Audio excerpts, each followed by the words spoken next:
Medfield TV.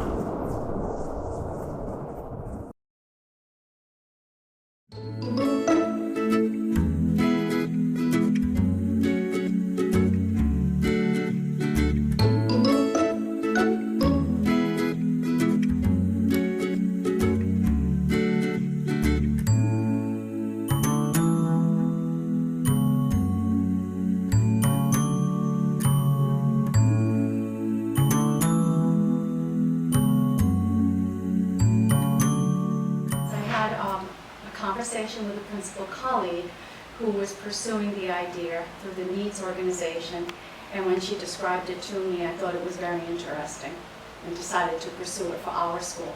After doing research on the program and discussing it with the superintendent, I brought it to the staff.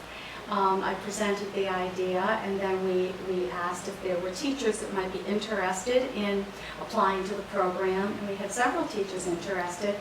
And basically, through analysis of their positions and how appropriate it would be for the school, we did decide that Kelly would be a good candidate to apply for the program. I applied, and then Donna selected me, and then I applied to needs to see if I would be accepted. It was just a lengthy interview, about a 90-minute interview at the needs facility in Princeton, Mass. And they just asked me a lot of questions about what my home life was like and what my life was like at school and what I thought the needs were, that would be helped by having a service dog here. I did some research as well, and I had the opportunity to interact with a service dog in another district that I worked at. So I just saw the effect that that dog had. I was in preschool at the time, and just, how happy the kids got whenever the dog came to visit. So I knew, that a service dog here would just brighten up everyone's day. That was the biggest goal for me. But also had read about how there were kids, especially struggling readers, who sometimes read to a service dog, and they're a non-judgmental audience. So even if they're apprehensive about what their reading sounds like, the dog just listens and gives them a kiss at the end. So I was interested in that. Just also, we've been talking a lot about the social emotional wellness of the community and how a lot of our students are experiencing a little higher rates of anxiety. So we were really hoping that, we could get a dog that would be helpful to in reducing the anxiety that some of the kids feel, sometimes on a daily basis, but certainly around standardized testing or any other high anxiety times of year. This did connect to the district. We recently introduced a district strategic plan, and among the goals, one of the goals is social emotional well-being of our students. And so the Wheelock School Improvement Plan is connected to this district strategic plan, and so this is one of our goals to enhance our environment, to provide an environment for the boys and girls that does ease anxiety, that's conducive to learning. And so we felt it was a really nice enhancement and supported the goals of the school and the district. He's been in training since he was 8 weeks old, and when he got to be about 2, they felt he was ready. So that's when they felt, given the interview that I had gone through, they felt he would be a good match for me and my needs for the students here. So they brought me in for a week-long training, a little more than a week, at the facility, which was amazing. So he was fully trained. I just had to be trained to learn his commands and learn how to work with him. But they called him the valedictorian of his class because, he was so well trained. He did everything the first try. It was very little work for me because he was so well trained. He's half golden retriever and half yellow lab. He's a mix. And both of his parents were service dogs as well. So Needs works with a special breeder a lot of times to get the dogs that they have. So he came from that breeder. They work with some of the inmates in a program. Well, several prisons in Massachusetts have inmates who are with the training program that need sponsors. So their trainers oversee the training that the inmates do. So they stay in the prison during the week, and then every Friday night they get picked up by what we call a weekend puppy raiser, who will bring them out into the community and get them, their community-based training that they need, that the inmates can't provide. So, and then they just bring them back on Sunday nights. They told me that it's okay to give him a little bit, less work to do, but it's always good to maintain that training, keep him socialized. So for this summer, I chose to work in the extended school year program that Medfield offers. So we'll be working in a preschool classroom there. So he'll be coming to school with me there. But other things that we could do is visit the library and have a story time with Franklin, or visit some, assisted living facilities or nursing homes. He's very popular. I visited other schools and the boys and girls are asking, well, how come you got a service dog? We'd like one too. And, we use time with Franklin as a reward. The boys and girls clamor to groom him, to take him out, to play, catch with him, to feed him, to do different chores associated with Franklin. We try to provide opportunities for all of our children to become involved as much as they would like to. We have students who have been fearful of dogs, and it's been a tremendous impact because I actually had a little girl tell me that she was so happy to meet Franklin. She realizes she's not afraid of dogs anymore, and her dad was really glad because he wanted to get a dog. So, we have reduced the fears that some children had prior to. That's been really positive. And when, kids experience many different emotions during the course of a school day due to a lot of internal and external factors, and there are many times that Franklin can be a great comfort if a child is struggling or having a tough period of time. So we've seen very positive impact with that. When we first got him in February and we brought him back, we visited every classroom. We created a Google form for teachers to sign up, days and times that they were available. We brought him to a common location. So we visited with all the classrooms for the teachers that signed up. So everyone got a chance to meet him then. Actually, prior to that, Donna held a general school assembly where we introduced him to the entire school population. And then they got an up-close personal look at him where they got to pat him and make sure that everybody that wanted to got a chance to pat him.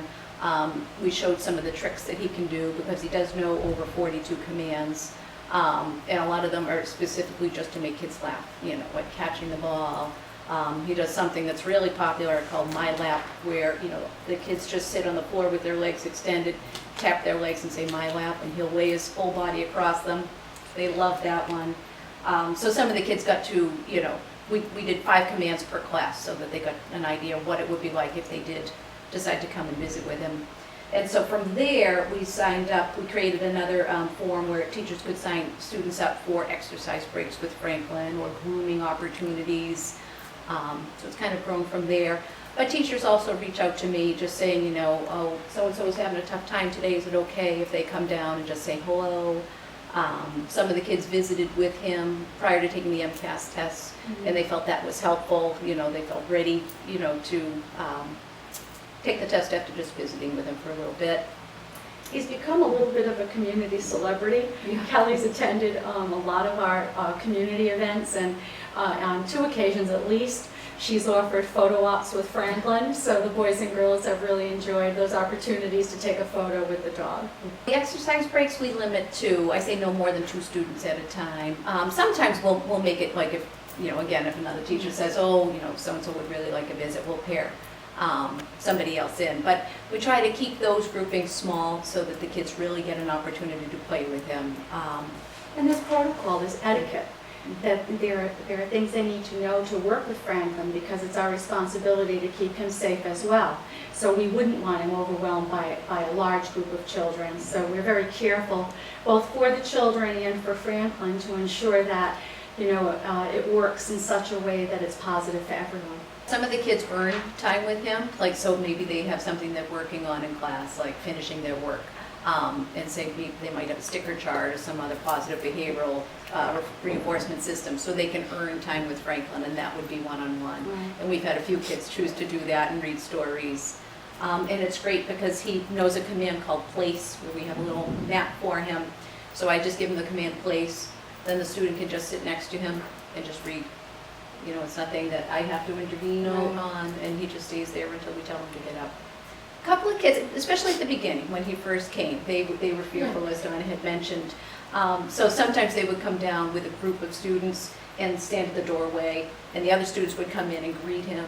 And then usually before that visit had ended, they were over patting him. So, in fact, the little girl that gave me the money that she had raised by doing chores around her house, she was fearful of him at first, and it really took her until last week or so to overcome that fear. But then she came down on one of those exercise breaks with a friend who had requested it.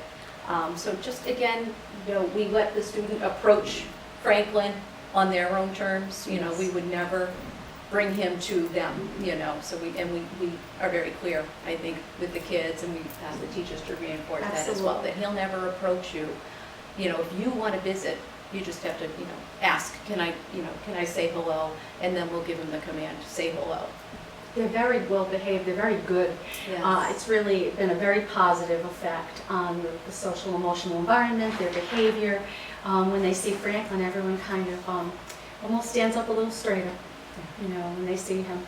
Through the transition process, being that the kids changed schools, we went to visit some of the kids at Memorial that were coming here for second grade, and then also we went to see the kids at Dale Street the other day, not specifically for that purpose, but sometimes I'll have meetings at the other schools, and I always bring him with me. And like Donna said, he's a celebrity, We were crossing the playground at Dale Street, and all the kids came running, and Memorial as well. We were visiting a couple of kids that we knew were coming here. And one little boy popped his head out of his classroom and said, "You forgot our class." So everyone knows him. Yes. And we interact with as many kids as we can, and we even have baseball cards that Donna had purchased, and I can give you one. Just has some of his important stats and things like that. So the kids that, as Donna mentioned, we came to math night.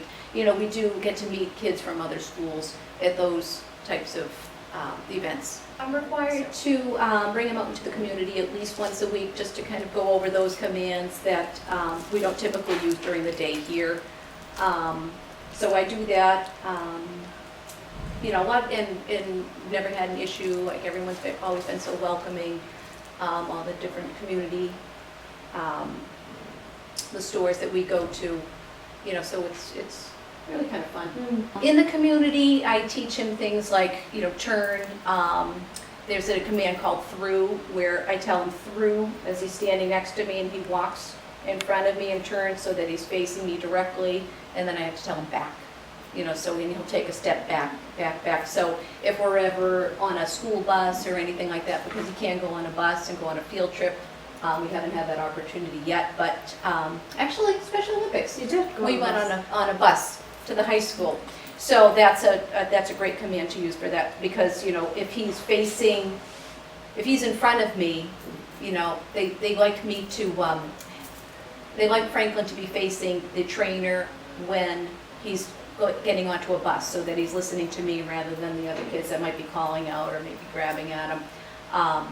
So that's when we practice in the community. But as I mentioned, my lap is one of the most popular commands. All the kids want to do that with him. There's also a command called visit, where you just sit crisscross applesauce on the ground and point to a place on your lap with your finger and tell him visit, and he'll just lay his head on your lap. They love to see him open the doors. Here we have, the front door for Wheelock. It has 2 buttons for handicapped access. One is down low, so we give him the command nudge, and he'll hit the button with his nose and open the door that way. But the one to come into the building is a little higher, so we give him the command pause, and he stands up on his back legs and hits the button with his paws. He can do so much. Yeah. He can fetch. We played a math game. We have a floor math game. It's a 120 chart, and we roll these inflatable die. And then the kids, make 2-digit numbers and things like that, and we play all kinds of games. And I have one little guy who has difficulty, with gross motor skills. So it was hard for him to keep getting up to retrieve the dice and bring them back. And I didn't even give Franklin a command, but he noticed, and he went and he retrieved the die. He fetched the die for this little guy and brought them back. So he just had to stay in his spot. So he's intuitive, he's just very such a smart. smart He guy. really is. Oh, he's just been a love. Oh, I mean, yeah. this is what he does. He's You know, so that's calm, good. and that's what it's surprising to parents, that he's so calm. And it's been really exciting, like, you know, my moms and dads will come in and, well, where's Franklin? You know, I haven't met Franklin yet. So they're as excited as the boys and girls.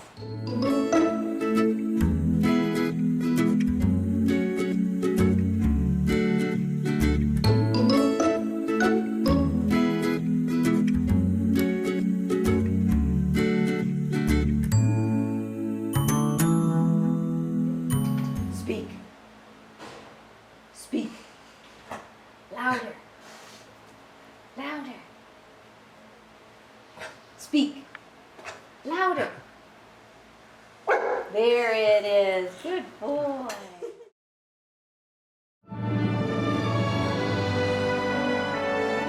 Medfield TV, community shows.